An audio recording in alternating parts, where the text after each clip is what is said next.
सुगंध आती साधु की दुर्गंध आती उसको, तुरंत जो है भौंकेगा साधु को देख करके। हम छड़ी लेकर के जाते हैं, वैसे नहीं जाते, छड़ी लेके जाते हैं। सावधान, मुंह फाड़ दिया उसने मेरे सामने। मैंने कहा क्यों? और तो कोई बात नहीं, ये बताओ काटता तो नहीं है? बोले कल ही तो खरीदा है 50,000 का, आज पता लग जाएगा काटता कि नहीं। अरे राम राम राम, साधुओं के लिए खरीदा था और काटने का परीक्षण साधुओं से ही करवाओगे? इसलिए मैं कहता हूं, अगर दे सको तो घर के अंदर गाय को स्थान दो, कुत्ते को स्थान देना है तो देहरी के बाहर स्थान दो। अगर दे सकते हो घर के अंदर तो गौ माता को स्थान दो। यदि नहीं दे सकते हो तो गौशाला में उनको स्थान दो, गोद ले लो एक गाय। गौशाला में तो दे सकते हो स्थान। गौशालाएं क्यों बनाई जाती हैं? गाय के लिए ही बनाई जाती हैं। लेकिन गौशालाएं क्यों नहीं चल पा रही हैं? क्योंकि लोग सहयोग नहीं कर पा रहे हैं, इसलिए गौशालाएं नहीं चल पा रही। आप हजारों रुपया ना जाने कितने पशु पक्षियों पर खर्च कर रहे हो, लेकिन गौ माता की सेवा में ध्यान नहीं दे रहे हो। ये सबसे बड़ी भूल हो रही है। इसलिए गाय का गोबर जिसके आंगन में आ जाता है, लक्ष्मी को बुलाना नहीं पड़ता है, अपने आप आ जाता है। कहां बुलाना पड़ता है? लक्ष्मी अपने आप दौड़ी दौड़ी चली आती। गोबर में ही लक्ष्मी का वास है, लक्ष्मी वहीं प्रकट हो जाती है। गाय का गोबर जिस घर में आ जाता है, जिस आंगन में आ जाता है, अपने आप लक्ष्मी उसी गाय के गोबर से प्रकट हो जाती है प्यारे। फिर उस घर से इतना प्रेम करती है लक्ष्मी कि विदा होने का मन नहीं लेती है। लेकिन आज झाड़ू पोंछा तो होता है, लेकिन गाय के गोबर से लेपन नहीं होता है। होता है क्या? बोलो, नहीं हो रहा है। मैं एक बात कहना चाहता हूं कि लंका में गाय को खा जाते थे। हम नहीं कह रहे, कहूं महिषुमान सुधेनु खर अर्जुन साचर भक्षही। बोलो, गाय को खाते थे कि नहीं खाते थे? याद रखना, रावण को कुत्ता तो कह दिया, स्वान कह दिया है प्यारे। कब कहा है? जब सीता जी का हरण किया। इसका मतलब है नारी का सम्मान नहीं है लंका में, गाय का सम्मान नहीं है लंका में, साधु का सम्मान नहीं है लंका में। अगर साधु का सम्मान होता तो विभीषण जैसे संत को लात मार के नहीं निकालता रावण। बोलो, गलत कह रहा हूं?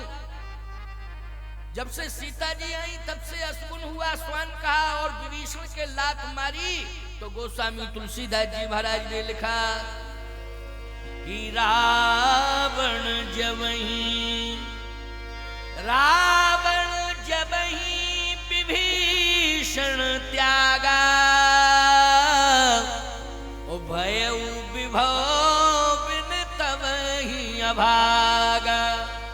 बोले, जैसे संत विभीषण को लात मार के रावण ने भगाया तो भयउ विभव बिन तबहि अभागा। बोले, अभागा हो गया, वैभवहीन हो गया, अभागा हो गया। इसका मतलब है संत का अपमान, नारी का अपमान और गौ माता का अपमान जहां होगा वहां वैभवहीन हो जाएगा समाज, वहां समाज का विनाश हो जाएगा। इसलिए 3 बातों पर विशेष ध्यान देना है। गौ का सम्मान करना है, संत का सम्मान करना है, और किसका सम्मान बताया? भूल गए? नारी का सम्मान करना है। अब हम तुम लोगों से कहलवाना चाहते थे, लेकिन हम ही को कहना पड़ा। हम तो जब हम ही बता रहे हैं तो हमको पता नहीं है। नारी का सम्मान, गौ का सम्मान और संत का सम्मान, ये 3 सम्मान होने चाहिए। गाय को ग्रास मिलना चाहिए, संत को भोजन मिलना चाहिए, गौ को ग्रास मिलना चाहिए कि नहीं? और नारी का पोषण होना चाहिए। अगर इस प्रकार की परंपरा समाज में रहेगी, उस समाज को कोई नष्ट नहीं कर सकता है, चाहे जितनी कोशिश कोई कर ले। नमक ग्रह प्रतिकूल भी हो जाए तो मैं दावे के साथ कह रहा हूं, ये नवग्रह आपको प्रभाव ही नहीं कर पाएंगे, भले ही प्रतिकूल क्यों ना हो जाए। लेकिन 3 बातों पर सदा विचार करना, ये मेरा उपदेश है आपके लिए, पूरे समाज के लिए। क्या है? उपदेश है, निर्देश है, संदेश है, आदेश है, इसलिए इसका पालन करना। आज लंका में सीता जी पहुंच गई। क्या कर रही हैं लंका में? एक वृक्ष के नीचे बैठी हैं, रो रही हैं बैठी बैठी। कृष्ण शीस, कृष्ण शीस जटा, जटा एक बैनी, और जपत हृदय रघुपति गुण श्रेणी। कृष्ण शीस जटा एक बैनी। याद रखना, सीता जी के केसों की एक ही जटा बन गई। अब बोलो ये असगुण है कि नहीं? सुहागवती नारी के केसों की जटा बननी चाहिए क्या? बोलो जल्दी बोलो, ये असगुण है। सीता जी सुहागवती है, लेकिन कृष्ण शीस जटा एक बहनी। केस उलझ गए, जटा बन गई। सावधान, जब से प्रभु राम से दूर हुई हैं सीता जी, श्रृंगार नहीं किया हुआ। सुहागवती नारी का जिस नगर में श्रृंगार ना हो पावे, बोलो ये असगुण है नगर के लिए कि नहीं है? ये असगुण है, क्योंकि समाज ने मजबूर कर दिया है, परिस्थिति पैदा कर दी है, इसलिए सुहागवती नारी अपना श्रृंगार नहीं कर पा रही है। बोलो नगर के लोगों ने मजबूर कर दिया है उसे, इसलिए श्राप है ये नगर के। सुहागवती नारी नगर के लिए वरदान हुआ करती है।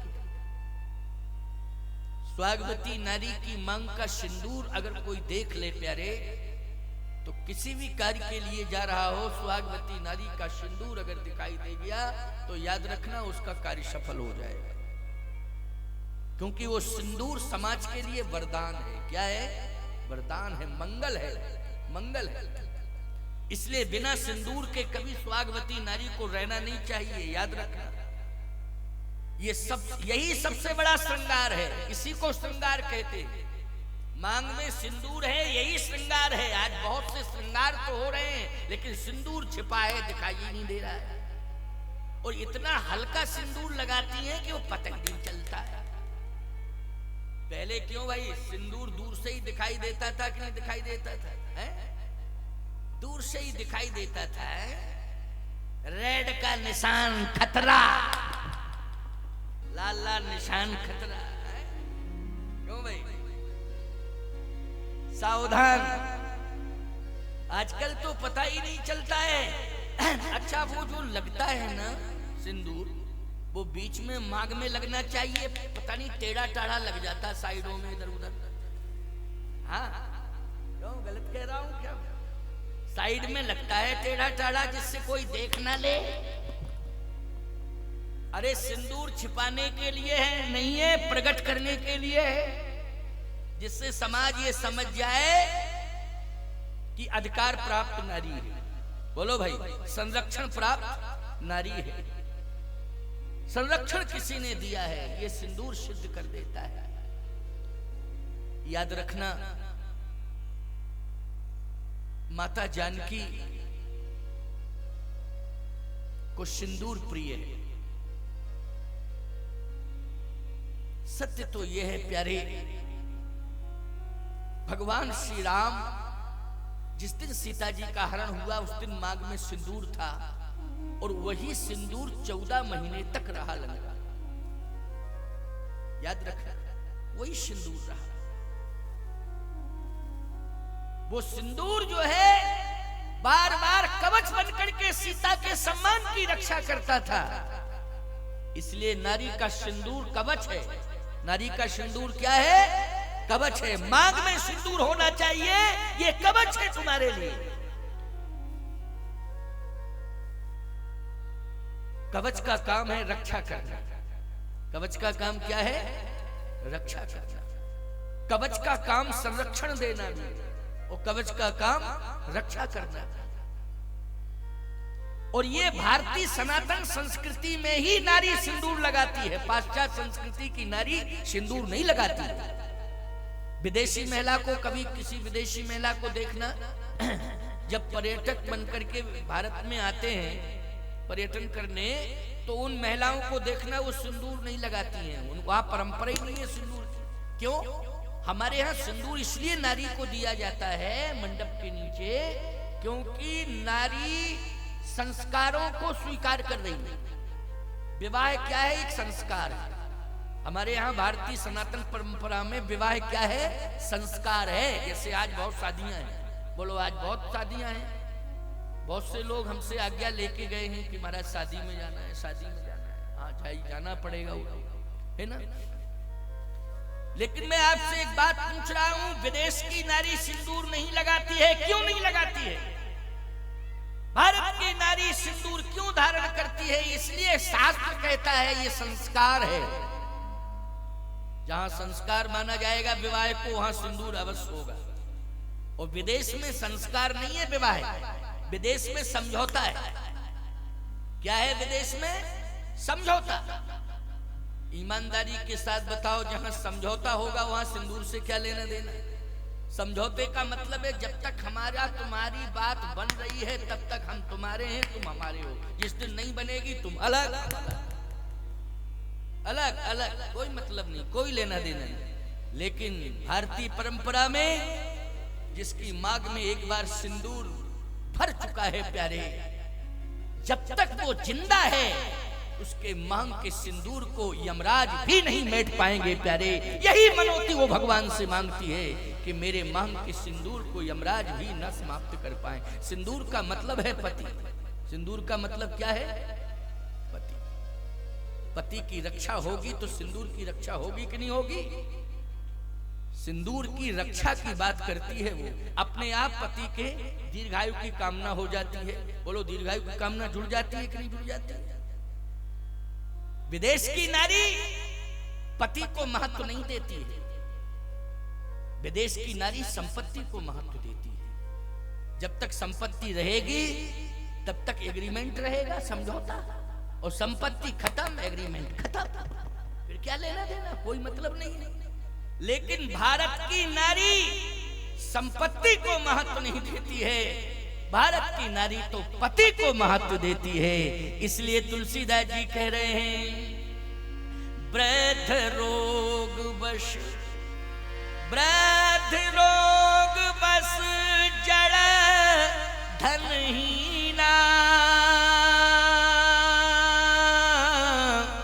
ओ अंध बधिर लोभी अति दीना, ऐसे पति कर किए अपमाना, नारी पाव जमपुर दुख नाना। अंध बधिर लोभी अति दीना, वृद्ध रोग बस जड़ धन हीना। कैसा ही पति क्यों ना हो, रोगी हो, जड़ हो, धनहीन हो, याद रखना बूढ़ा हो, लेकिन पति परमात्मा से भी ज्यादा श्रेष्ठ है, सम्माननीय है, महत्वपूर्ण है। यह है भारत की परंपरा। इसलिए जब पति से पृथक हो जाती है नारी, उसकी मांग का सिंदूर चला जाता है। चूड़ियां और सिंदूर ये दो अलग हो जाते हैं। जिस समय उसकी मांग से सिंदूर धोया जाता है तो उस समय वो कल्पना किसकी करती है? संपत्ति की कि पुत्र की? नहीं, परमात्मा। जिस समय उसकी मांग का सिंदूर धुलता है उस समय न उसे पिता की याद आती है, न पुत्र की याद आती है, न संपत्ति की याद आती है। पति के जाने के बाद उसे केवल परमात्मा की याद आती है। यह है सनातन संस्कृति की याद, केवल परमात्मा की याद आती है। इसलिए वो प्रमाण मिलता है। प्रसंग तो मैं श्री किशोरी जी का ही कह रहा हूं। भगवान राम कितने व्यथित हैं, लेकिन संकेत दे रहा हूं। चक्रवर्ती सम्राट महाराज श्री दशरथ का निधन हुआ। जिस समय सरजू तीर रच चिता बनाई, सरजू के किनारे एक चिता तैयार की गई। महाराज का शरीर अग्नि के हवाले करना है। भरत जी महाराज ने मुखाग्नि दी। जिस समय भरत जी मुखाग्नि दे रहे थे, उस समय कौशल्या, केकई और सुमित्रा तीनों महारानियां चिता में जलने के लिए तैयार। जैसे ही चिता में कूदने के लिए तीनों तैयार हुई, तो अभी अभी भरत जब आए थे ननिहाल से, तो केकई जी को खरी खोटी सुना रहे थे। बोलो, सुना रहे थे कि नहीं? बार बार कह रहे थे, जो पै कुरुच रही असु तो ही। मुखाग्नि के पहले भरत का बयान है केकई मां के प्रति क्या है? जो पै कुरुच रही असु तो ही, ओ जनमत काहे न मारस मोही। पेड़ काटते पल्लव सींचा, ओ मीन जियत नित बार उलीचा। केकई कत जन्मी जग माझा, केकई कत जन्मी जग माझा। बार बार भरत जी कह रहे थे, हंस वंश दशरथ जनक, राम लखन से भाई। जननी तू जननी भई, विधिशन कछु न वसाए। धर धीरज पुनि उठे संवारी, कहो पितु मरण हेतु महतारी। पिता की मृत्यु का कारण बताओ क्या है? बोलती क्यों नहीं है? कारण क्या है? आज मैं तेरा त्याग करता हूं, तेरे कारण मेरे पिता की मृत्यु हुई है। लेकिन भरत जी महाराज ने देखा कि तीनों माताएं चिता में जलने को तैयार हैं, तो भरत जी ने तीनों माताओं के पैर पकड़े हैं। गई पद विनय मातु सब राखी, मातु सब राखी। सबका मतलब बोलो केकई है कि नहीं? मरने से केकई को भी बचाया कि नहीं बचाया? कौशल्या को ही नहीं बचाया, सुमित्रा को ही नहीं बचाया, केकई को भी मरने से बचाया। आप कहोगे महाराज जी भाव क्या है इसमें? भाव यही है कि मरने की जरूरत नहीं। क्यों? सिंदूर चला गया, चूड़ियां चली गई, तो अब जिंदा रह के करूंगी क्या? कौशल्या जी ने कहा। भरत जी ने कहा, जब पति चला जाए तो जगतपति की शरण में जाना चाहिए। किसकी शरण में जाना चाहिए? जगतपति की शरण।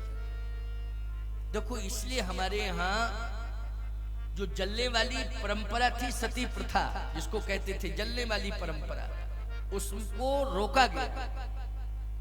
भारतीय संविधान में भी प्रतिबंध लगाया है, लेकिन हम लोगों ने भी इस बात को, समय को देखते हुए बार बार कहा है कि मरना नहीं है, अब तो जगतपति की शरण में जाना है। किसकी शरण में जाना है? जगतपति की शरण में जाना है। और निश्चित रूप से जितना प्रेम आप पति से करती हो, पति के जाने के बाद अगर उतना प्रेम आपने जगतपति से कर लिया, तो तुम्हारा भी उद्धार होगा और तुम्हारे पति का भी उद्धार होगा, तुम्हारे कारण होगा।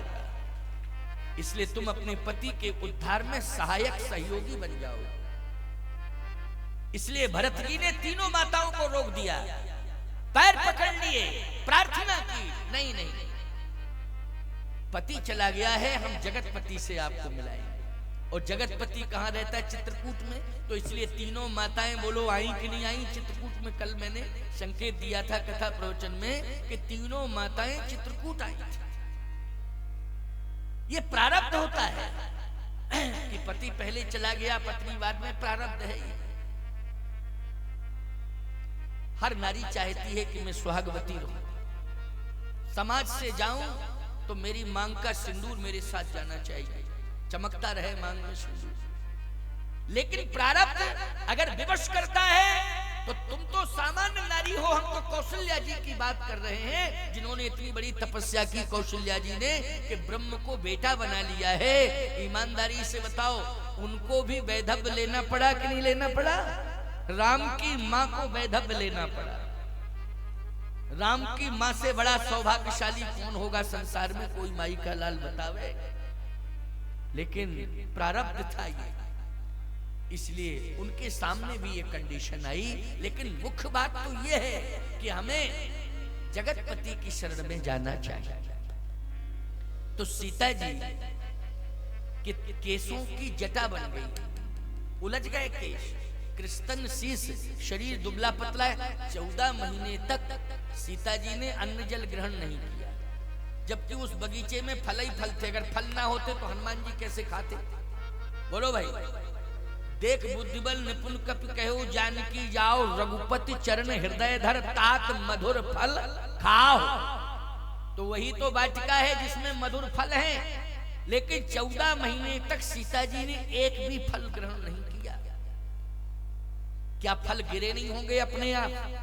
फल गिरे होंगे, गिरते ही है। बगीचा है तो फल अपने आप भी गिरते हैं।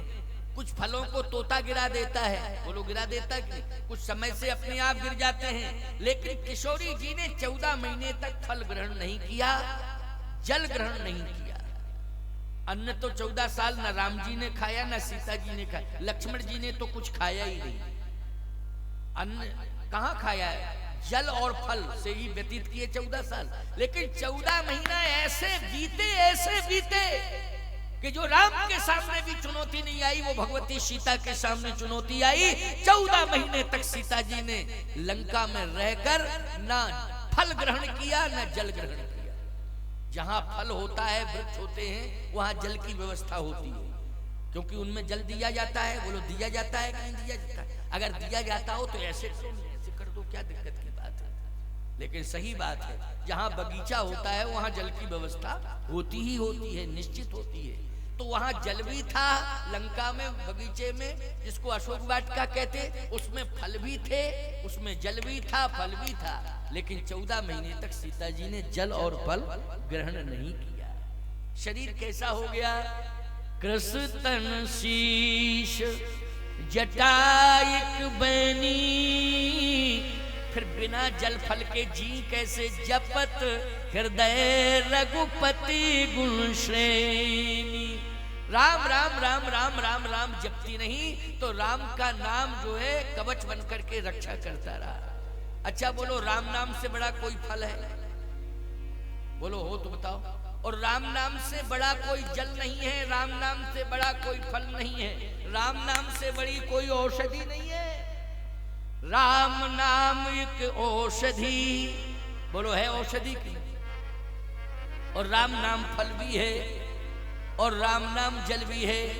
सुखी मील जहाँ नीर अगाधा, और जिम हरि शरण लये कऊ बाधा। बोलो राम का नाम जल भी है और राम का नाम फल भी है। अब कहो कैसे फल है? भरत तीसरे पहर मह कीन प्रवेश प्रयाग, कहत राम सिय उमग उमग अनुराग। सीताराम सीताराम सीताराम कहते कहते भरत फल ही नहीं, फल के रस बन गए। प्रमाण क्या है कि फल के रस बन गए? सीताराम सीताराम कहते कहते भरत फल ही नहीं, फल के रस भी बन गए। अरे जब फल होगा तभी तो रस होगा, बिना फल के रस कैसे हो सकता है? गोस्वामी जी कह रहे हैं, तही फल कर फल दरस तुम्हारा, और सहित प्रयाग सौभाग्य हमारा। तही फल कर फल। तो बोलो भाई, राम राम जपते जपते भरत जी तीर्थराज प्रयाग में पहुंचे तो तीर्थराज प्रयाग के महात्मा भरद्वाज ने क्या कहा? तहीं फल कर फल दरस तुम्हारा, और सहित प्रयाग सौभाग्य हमारा। बोलो भरत जी फल के फल रस हो गए कि नहीं हो गए? इसका मतलब है राम के नाम में ये ताकत है कि राम का नाम फल भी है, राम का नाम रस भी है, और राम का नाम जल भी है, और राम का नाम कवच भी है। सब कुछ राम का नाम। तो सीता जी 14 महीने तक जिंदा किसके बल पर रही? जल और फल के बल पर नहीं, राम नाम के बल पर। इसलिए नाम पाहु दिवसन से ध्यान तुम्हार कपाट, और लोचन निज पद जंत्रत प्राण जाही कहीं बाट। राम नाम का पहरा लगा है। भगवान राम चिंतित हैं, रो रहे हैं। सुनो जरा, चिंतित है मानी चिंता युक्त है। आप यहीं से प्रसंग प्रारंभ किया था ना कि चिंता करनी नहीं चाहिए, लेकिन आप तो सामान्य जीवात्मा हो, परमात्मा के जीवन में चिंता है। और चिंता करते करते वो क्या कह रहा है परमात्मा? चिंता करते करते यही कह रहा है, लक्ष्मण वर्षा विगत शरद ऋतु आई, और सुधन तात सीता के पाई। सीता की सुध नहीं मिली, चातुर्मास व्यतीत हो गया, लेकिन सीता की सुध अभी तक नहीं मिली। बोलो ये भाषा चिंतन की है कि चिंता की है? जल्दी बोलो। ये भाषा है चिंता की। सीता की सुध कैसे मिलेगी? सीता की सुध नहीं मिलेगी लक्ष्मण तो मैं जीवित नहीं रहूंगा। लक्ष्मण जी बोले हम क्या करें? इंतजाम पूरा किया था लेकिन माता जी नहीं मानी, हमको भेज दिया आपके पास। इंतजाम किया, रेखा खींच दी थी, नहीं मानी, रेखा के बाहर चली गई। अरे हमारी नहीं मान रही थी तो रेखा की तो मानती, रेखा के बाहर नहीं जाती। लेकिन अब क्या करें? हमारे बस में कुछ है हो तो आप बताओ, शुद्ध सीता की कैसे मिलेगी? मैं आपसे पूछ रहा हूं, संसार में जितने संकट हैं और जितने जीवों के पास संकट हैं, समस्त जीवों के